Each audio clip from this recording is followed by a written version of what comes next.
Hello, Wendy. A huge warm welcome to Hello. the show. Oh, I'm so glad we made this happen after a full start earlier in the week. Feels as though the stars have aligned for today. Yeah. And thank you for having me. I'm really excited about this conversation, honestly. It's actually quite magical because I just realised even the way that we ended up having the conversation this week was a kind of twist of fate in various ways that I initially I was like, oh, how will this be relevant to our listeners? And then as soon as we started speaking, I'm like, oh my goodness, this is so relevant Yeah. to our listeners. So I can't wait. I really can't. So I would love to start with hearing a bit about your story. You started to share just before we started recording. I was like, stop, stop, stop, stop, not to be rude. I'm really interested. But I actually really want my listeners to hear how you've ended up doing the work you do with this, I guess, what makes to me a real sense in terms of your understanding of the importance of that relationship that we have with our land and the beings of that land. But the way you've journeyed there sounded already from the little bit you told me fascinating. So I'd love to hear that before we go anywhere else. Yeah, sure. Okay, so I guess my story is kind of a bit like a tale of two halves. All right, so the first part of my life, I was raised in fairly impoverished, quite violent upbringing. Yeah, lots of trauma, lots of uncertainty, and certainly not a deep connection to nature, really. But also, interestingly, at the same time, my parents were quite spiritual. There was this sort of strange balance of poverty and spirituality. And so when I left home at 17, I went to study herbal medicine at university. It was a first year at this university. We were running the course. It was at Napier University. I decided that I was going to put any spirituality. It wasn't a conscious thing at the time, I realised, but in hindsight, that's what was happening. I put my spirituality in a box and I said, I don't want anything to do with the intangible or the magic or the spirit. If I can't touch it or see it or understand it on a real cognitive level, I'm not interested. And so I So went can through I this just interrupt? really, It's interesting because yeah, when I hear the words herbal medicine, it already has a bit of a like sort of magical spiritual yeah, sound, but I'm guessing it really you didn't approach it with that at all. It was very much kind of like it's just a no. form of like material medicine. Yeah, and you know, it's really Mm. interesting because at that young age, I had no idea of our traditions of herbal medicine, none. It was a really new concept to me because I actually wanted to study to be a nurse initially, but my parents decided that um, it was too mainstream to be a nurse, and perhaps I'd like to study this herbal medicine course.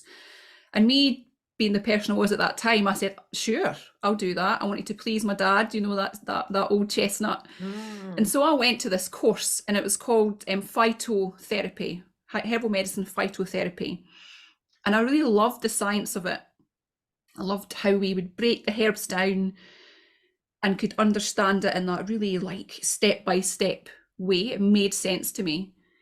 We touched briefly on the history of herbal medicine, but there was certainly no deeper context or wider meaning about the herbs that we were using. It was just somebody comes to you with an issue, we go, okay, we want this action, this action, this action. These are herbs that would match, write the prescription, go. We never really got deep into growing herbs or processing herbs, certainly not connecting with the herbs. Um, so it was a very Or indeed, from what you said earlier, like where, their habitat, like where they were yeah, where native. they came Mm. from, it didn't matter as long as they Mm. helped the person who was sat before us. There was no consideration of that.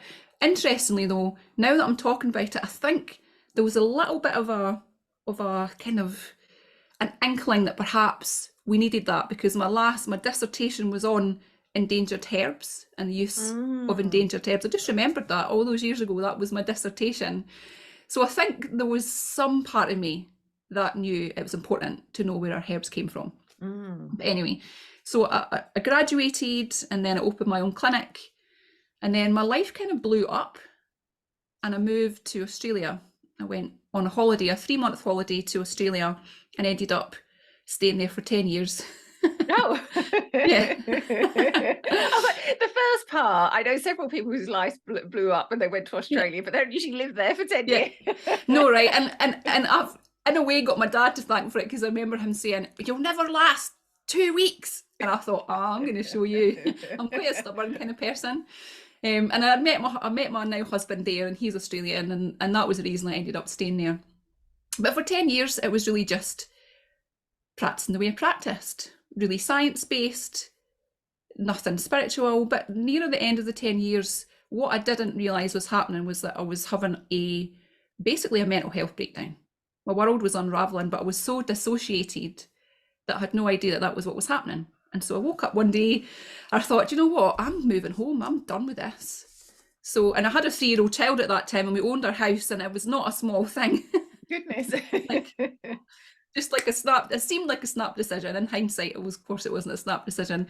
Yeah, and so then I moved home, and I opened up my clinic again in Dundee, registered with the CPP, which is the College of Practitioners of Phytotherapy. Again, another really science-based, you've got to use medicines that are peer-reviewed organisation, and that was great. But you know, I just was feeling this lack, this emptiness that was growing, and I couldn't ignore it.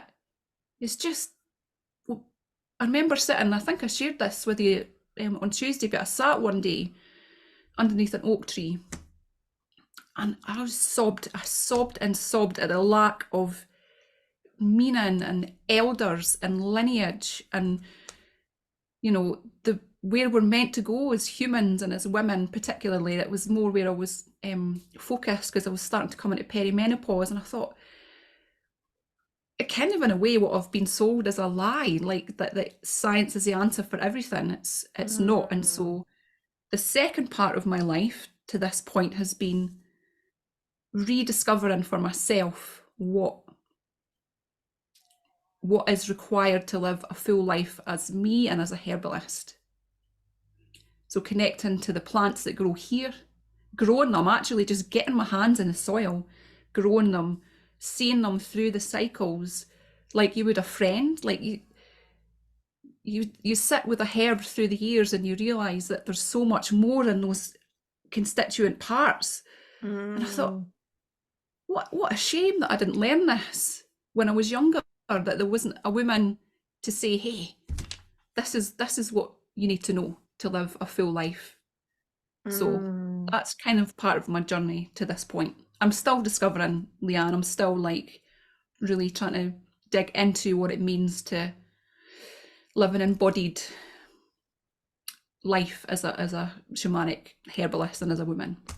Oh my goodness, thank you so much for sharing your story. There's so much in that I can relate to personally in various ways. As we were talking about on Tuesday, it turned out we kind of like just happened in the conversation to discover that we're both late diagnosed autistic women. Yeah. And I've noticed that for many of us, we've had this life where we've kind of had a real interest in what you could say is a kind of more like scientific materialist way of relating to the world. And then this absolutely kind of like seemingly over here, very spiritual, open, formless relationship to everything. And it feels as though we're spending so much of our lives in this kind of like, it either has to be one or the other, and then kind of gradually find a way where they can coexist in union. And so personally, your story, I've had my own experiences of that, albeit my own version. But I was also thinking that this journey of going from whatever the kind of healing modality, and when I say healing, I think more and more I'm seeing it really is all about healing, you know, whether we call ourselves coaches or guides or teachers or therapists or whatever, like at its heart it comes back to healing, really. Yeah. When we're being really, really honest about what's actually at play, and if it actually is working, it's ultimately about healing. And what I've seen over the years, both personally, but also because so much of the work we do is with other healers, is one way or another, we're all on this arc of like learning some kind of modality, but it having very little in the way of like roots and context, and then starting to realize that there's still, you know, power and truth in that, but where's the context? How does this relate to me and my relationship to place? And so I feel as though your personal journey is very much this kind of archetypal journey that so many of us right now as healers are on.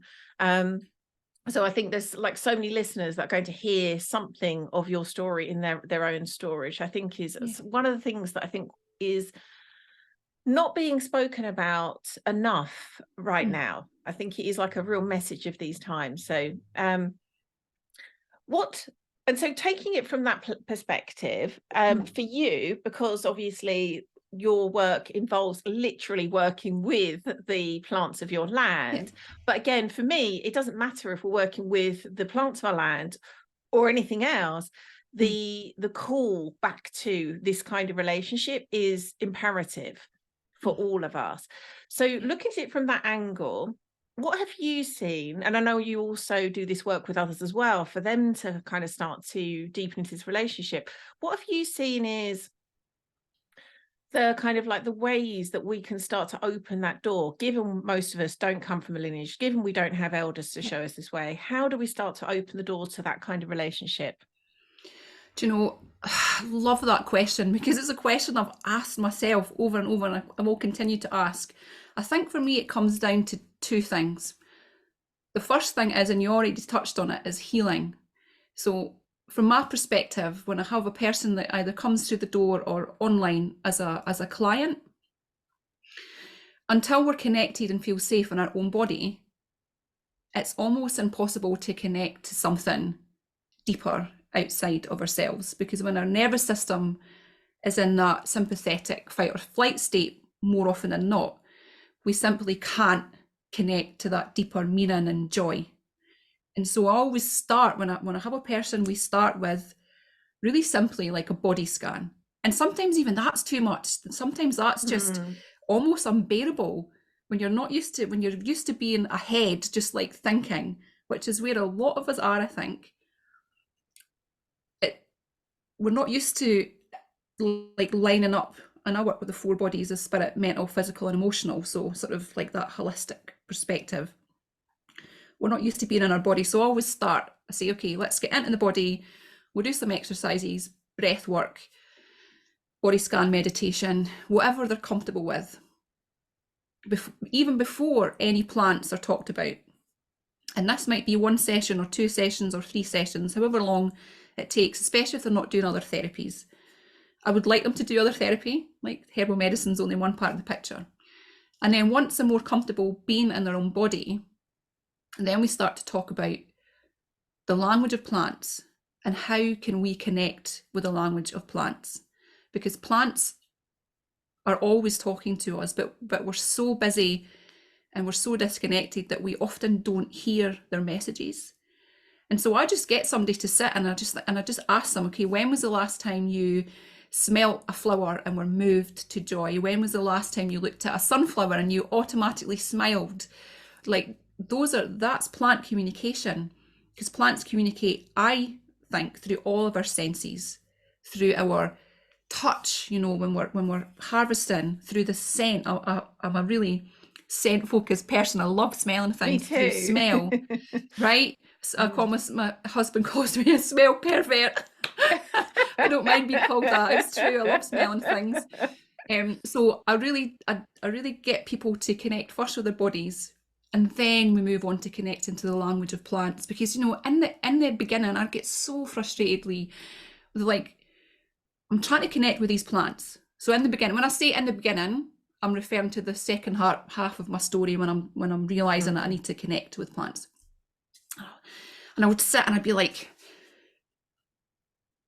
I'll be literally just listening. If you're not watching me and you're just listening, I'm just like sitting with my arms crossed, like just like desperately focused Yeah. and trying to listen. Talk to me, And talk to me. yeah, talk to me. And that is, I was really locked in that kind of human-centric space of only verbal communication counts.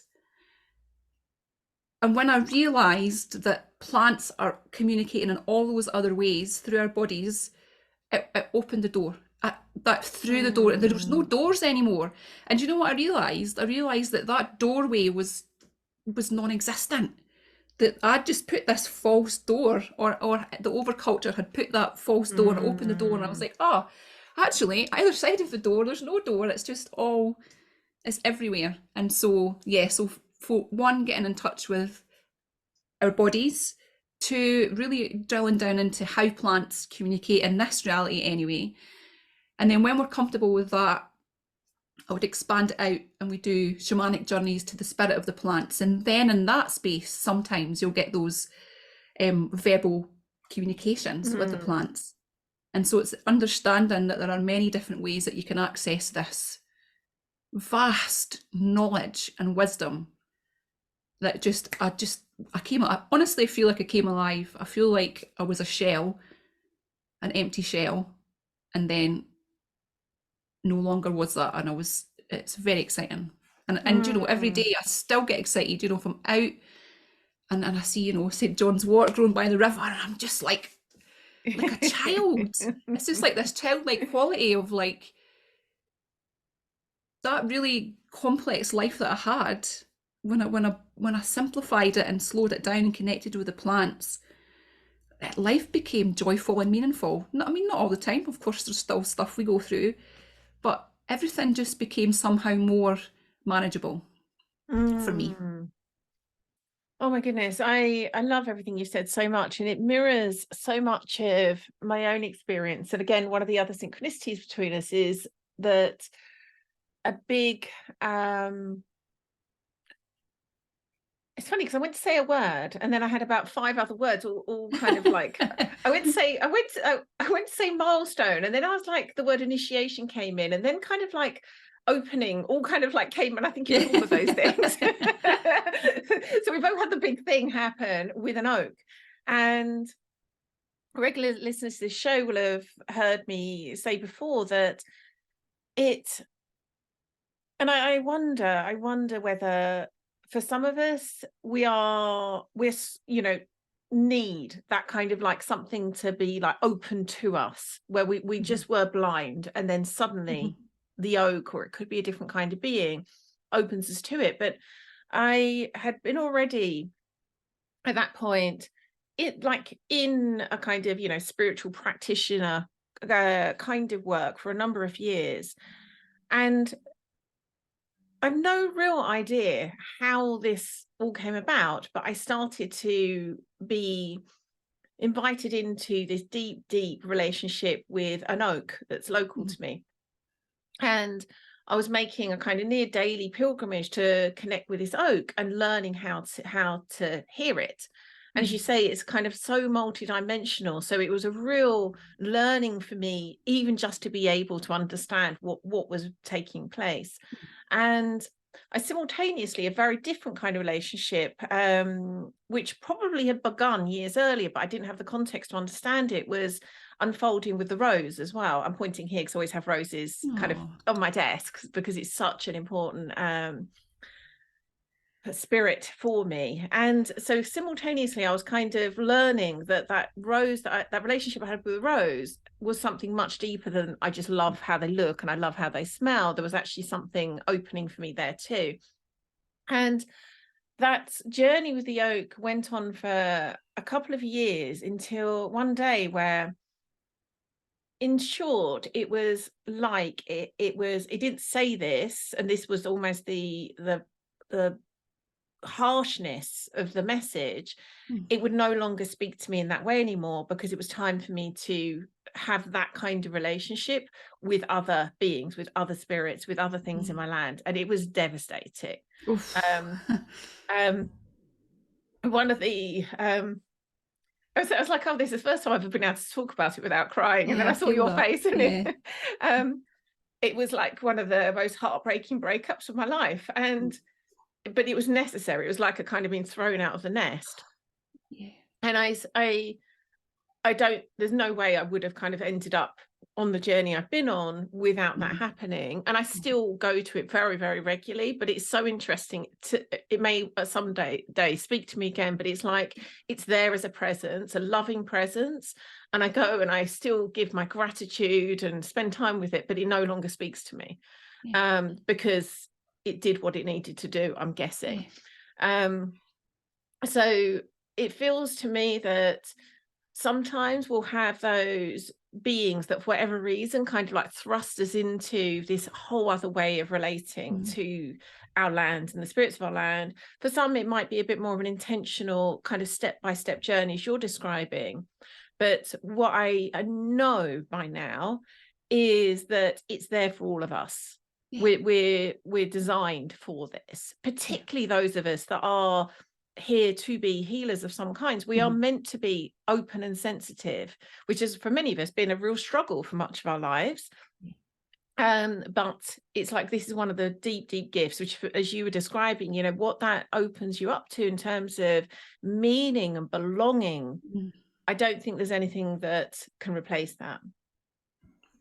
Nothing, there's nothing in my life that has come close to replacing that. And you know, I'm a mother, I have children, and I love my children deeply, and I love being a mother, but it's still, there's nothing that comes, do you know, you talking about your experience with oak, if it really brings to mind, if I can just speak a little bit of a story of hawthorn that came to me, because I was just talking about that deeper meaning.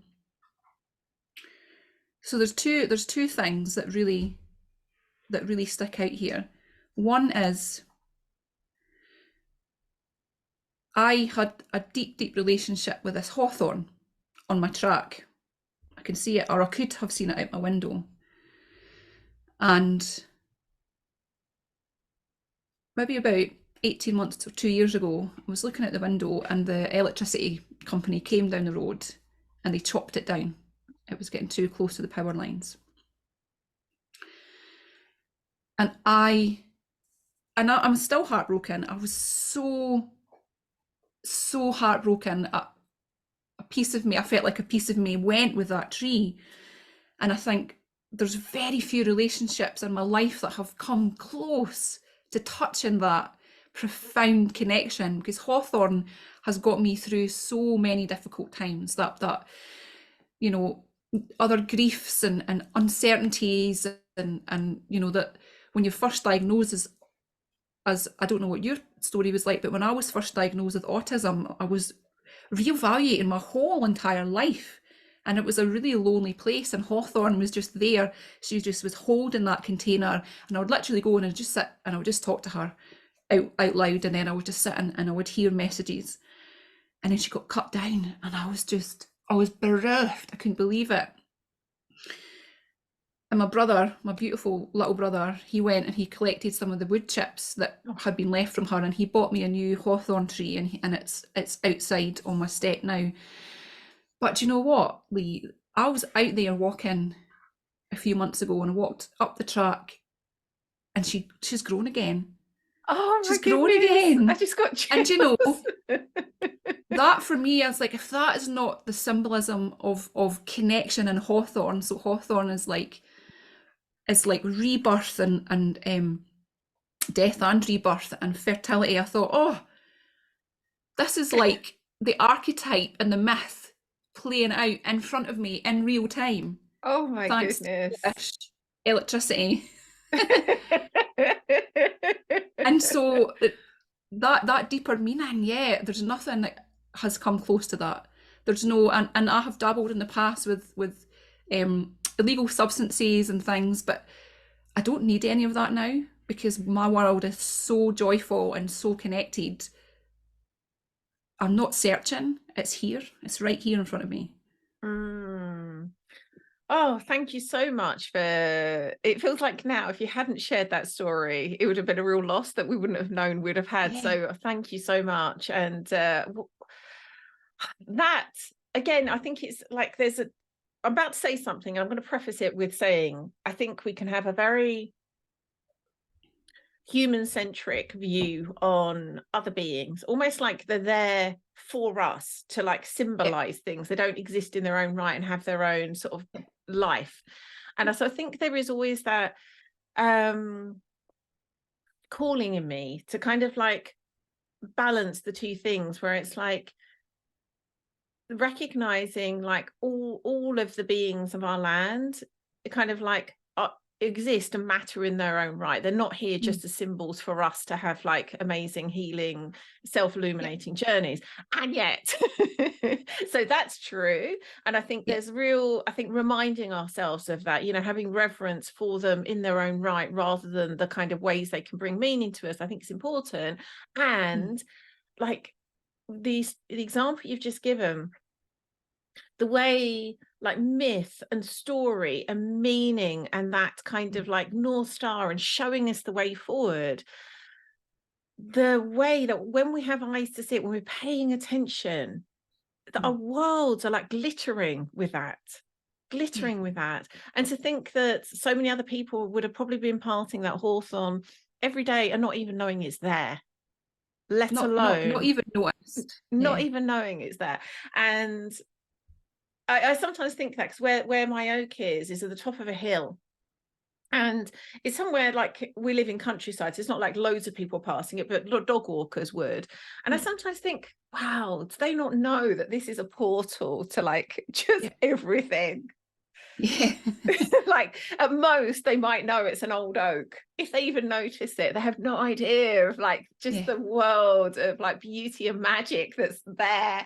But again, my real, it's more than a hope, I feel like it's already happening, is again those of us that are here to be of service to our communities in some way as healers, as guides, are hearing this one way or another. We're hearing the call back to the land, back to these kind of relationships. Is that, would you say the same? Have you started to notice this is what's unfolding? I would say that without a doubt, I noticed that 100% in the way that people are starting to talk, and just the way that we're all just getting pulled, it seems, in this sort of cohesive direction. And also the calling, I think, because plants are so intelligent, they call us in a certain way, and they require us to interact with them in a certain way. And also, really, you mentioned something a minute or two ago about plants being autonomous beings in their own right, not just there for our own healing. And I think that's a really important part of that story as well, and connecting with plants as we're moving forward as in our community, like asking the plants, what can I do for you? What do you need? Like that reciprocal relationship. Absolutely. Which is a really Celtic culture value, is reciprocity. And that's really embedded in the work that I do. Like whenever I'm doing anything, you know, whether it's just walking the dog or doing a ceremony, anything, I'll take a small amount of something with me. If I don't have something, it'll be my hair. I've got lots of it. I'm always like offering the land. But I see that yearning in people. Like I see and you mentioned it as well, people don't always know that this is what they're yearning for. But it's just that sense of, there's got to be something more.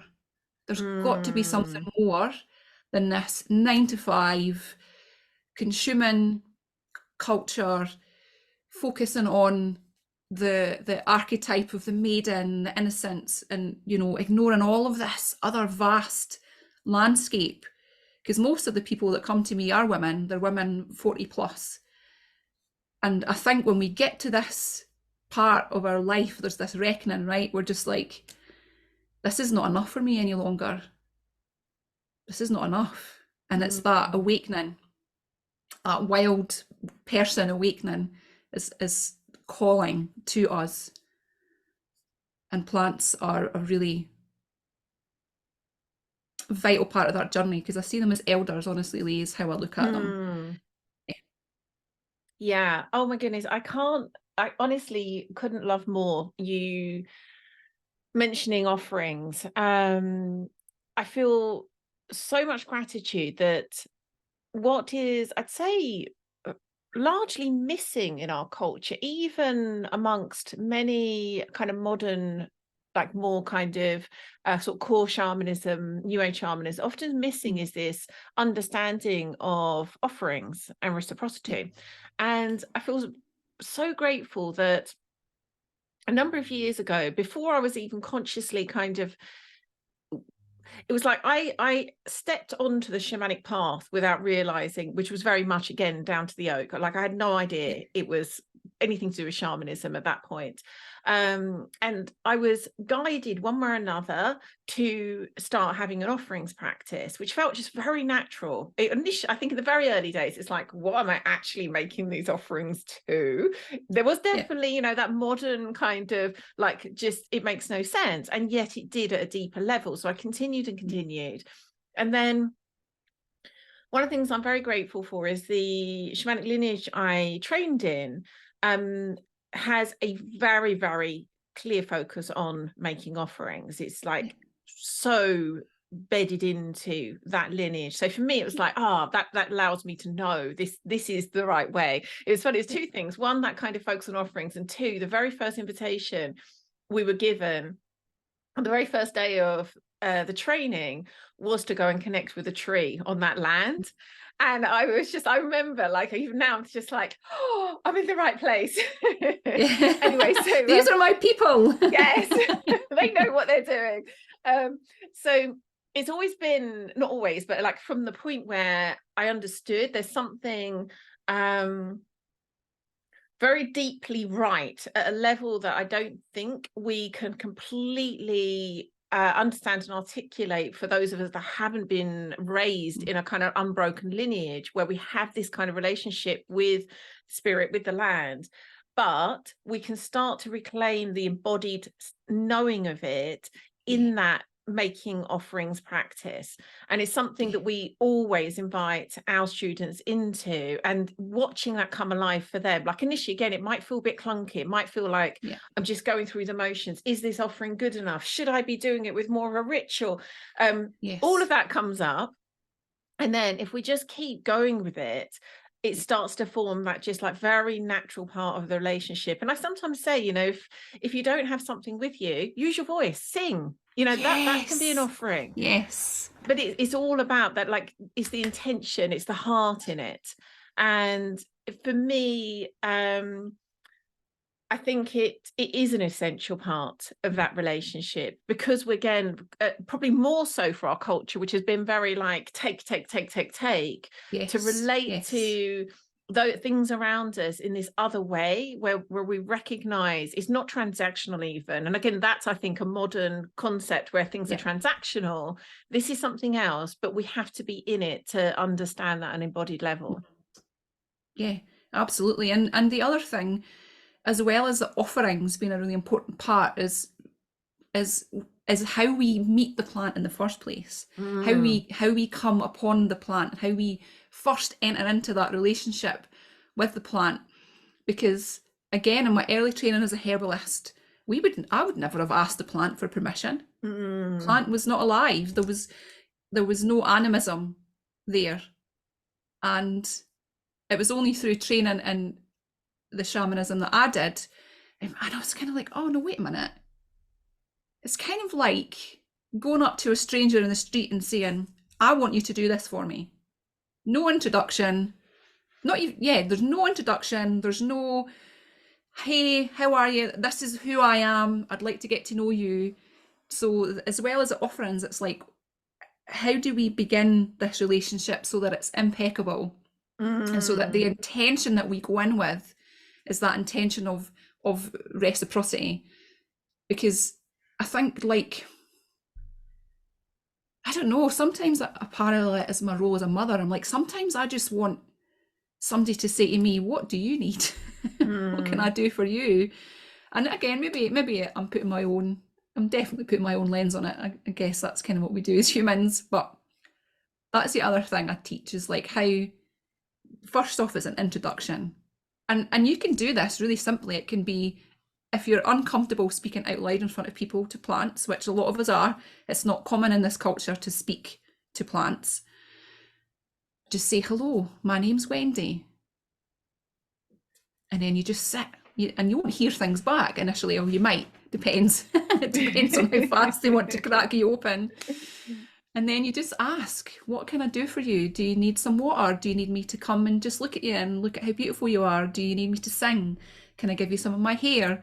And then once you have that initial connection, once you get a yes from them, then it just flows. It just feels like that natural friendship where it's like equal. We all have those friends that take and don't give. And I often think about that, and often talk to the people that I teach. How does that feel for you? And I guess, I don't think plants are any different. Plants like to be noticed, and they like to be connected, and they like to be, talked to, not used. That's the word I hate, used. So I try, where possible, to say, we're not using this herb, we're working with this herb, or we're connecting with this herb. Oh, I love that so much. You reminded me of, we have a free offering called Wild Wednesday, where we invite our community into kind of different activities on a Wednesday, kind of connecting to kind of inner and outer wildness, in short. And there was one I invited them into earlier this year, I think it was, and it was about foraging nettles and then using the nettles in some way. It could be a tea, it could be fritters. Oh, And talking my language. And what I loved about it is I made it very clear that, consciously going in, asking permission for all the reasons you've just said, creating that like connection, asking, is this actually something that is good for the nettle, that the nettle's happy with? And it wasn't really like I set out thinking of this like, oh, that would be good because of X, Y, and Z. But it was only afterwards, when I started to see the people who took part's responses, I was just like, oh my goodness, this is so magical that the nettle, which is probably like one of the most, most people despise it, right. Either despise it or just think it's, a weed.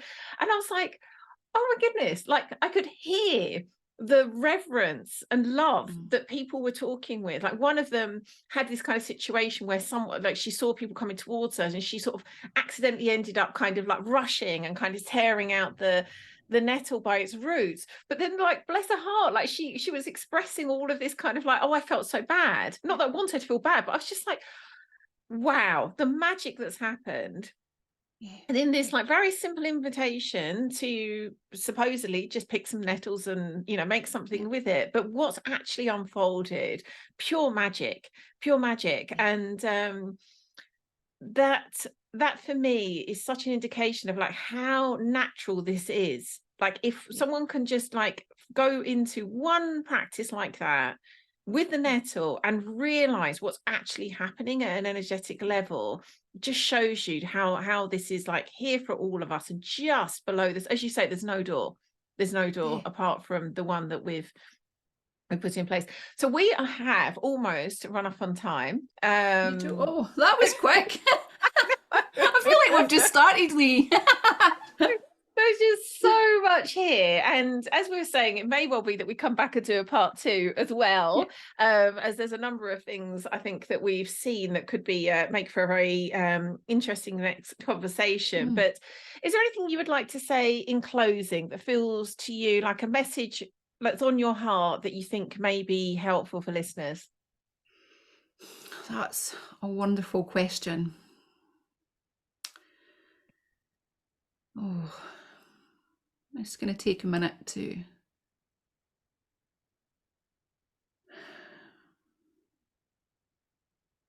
Do you know, I think if there's one message that I would like people to take away, is that plants help us to remember who we are. The plants remove all of the conditioning and the stories and the trauma. They don't, it's not a magic pill. You're not instantly gonna, be the best version of yourself, but they give us glimpses into our original essence, and they remind us what our promesas is, as Clarissa Pinkola Estes says. They remind us what we came here to this planet to do, whether small or large. So plants help us to remember who we are. Oh, I just got chills when you said that. Thank you so much. Thank you so much. I love it when someone looks like, when you had that kind of sense of like, I don't feel like there's, I don't know, is there anything there? And then just like what you said was just golden. Thank you so much. You're so welcome. Where can listeners find out more about you and the wonderful work you do? So you can find me on my website, www.wendydooner.com. I'm on Instagram as Wendy.Shamanic Herbalist. Those are the two main places that you can find me. And I always encourage people to, if what I say resonates, to reach out and connect and, grow our community, Lee, as conscious practitioners. Oh, wonderful. And I love the way that I'm guessing there's more of you, but still kind of like making shamanic herbalism a thing feels so good. Yes. Yeah. And it's really exciting.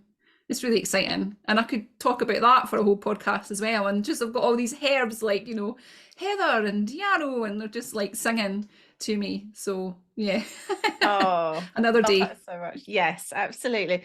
Thank you so much. It's been just a real pleasure for me personally, and I really think this is one that's going to be so good for listeners too. So thank you so much, Wendy. You're so welcome, Lee. Thanks again.